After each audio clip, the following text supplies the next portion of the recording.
Those were some of the last words ever heard from the ferry Estonia. Minutes later, she was gone, and 852 people with her. For 30 years, one question would not go away. Was it a submarine? A bomb? A hole in her hull that someone wanted hidden? In December 2025, the investigators finally gave their answer. This is what really happened. She was built in Germany in 1980 and had already sailed under 4 names before this one.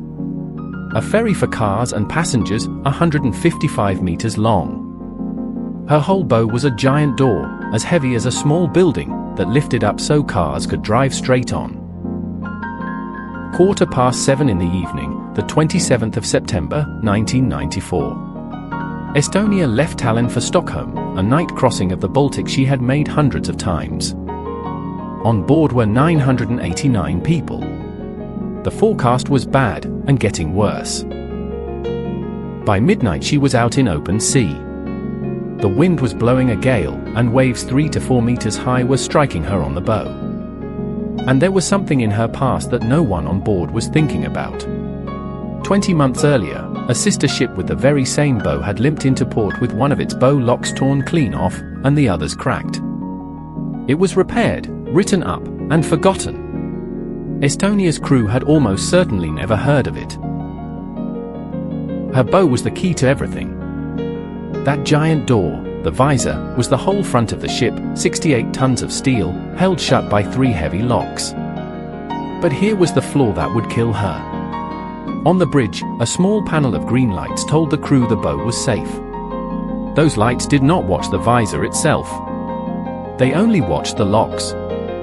So the lights could shine green, even as the visor was tearing itself apart.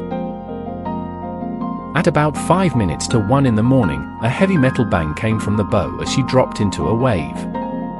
The officer on watch checked the panel. Green. So the ship drove on into the storm at 14 knots, full speed. No one slowed down. Down in the cabins, passengers heard it too, a sound like 2 huge sheets of metal slamming together, again and again. Just after 1 o'clock, the locks gave way. For the next 15 minutes the huge visor tore itself loose, grinding against the bow. Then it rolled forward and fell away into the sea, and as it went, it pulled the car ramp open behind it. Now the sea had a way into the one place it must never reach, the car deck, one long open hall running the length of the ship. Thousands of tons of water poured straight in. Water on an open deck will not stay still. It runs to the low side, and its weight drags the ship over even further, and the further she leans, the harder it pulls. Within moments she had a 15-degree list to starboard. The crew eased back the engines and turned her towards the wind, the natural thing to do. It did slow the water coming in. But it also swung her open bow, and then her damaged side, into the waves. Windows began to break. From here, there was no bringing her back. 1:20 in the morning. She is lying 30 degrees over, and the engines lose their oil pressure and die. 1:22, the first mayday call. 1:25, every light on board goes out. 1:35, a clock in the radio room stops, and never moves again. 1:50, Estonia vanishes from the rescuers' radar screens. The alarm to the passengers came only when she was already lying 40 degrees over.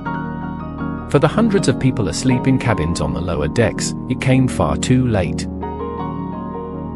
The sea was 10 degrees. Many who made it out of the ship, into the water and the rafts, simply could not last long enough in that cold. The first helicopter reached them at 3:05 in the morning. Of the 989 people who had left Tallinn that evening, 137 came out alive.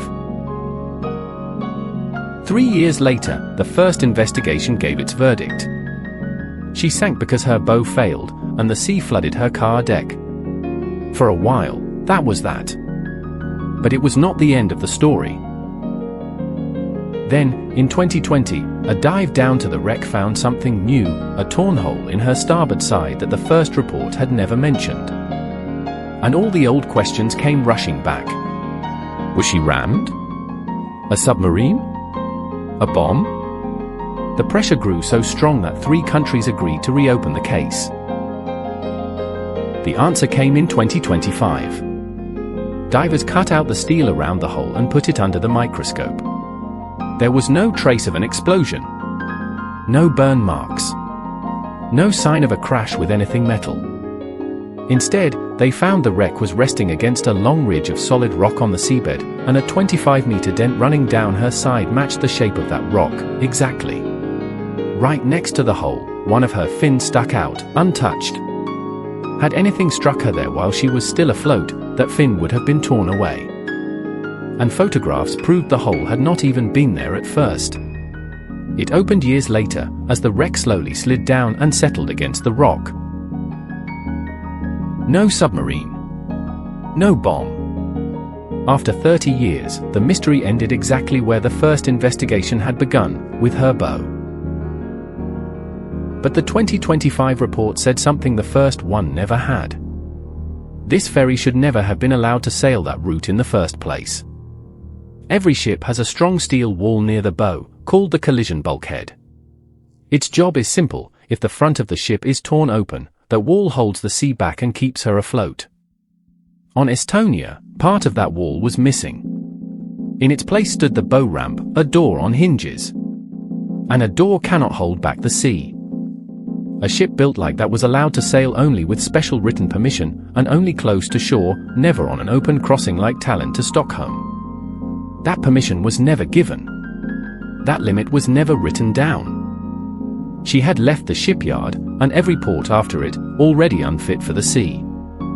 Not a bomb. Just a line missing from a piece of paper, and it took 31 years to admit it. Estonia changed the rules for everyone. Ferries like her were made far harder to capsize, and even ships already at sea had to be brought up to the new standard. Bow door locks were rebuilt stronger.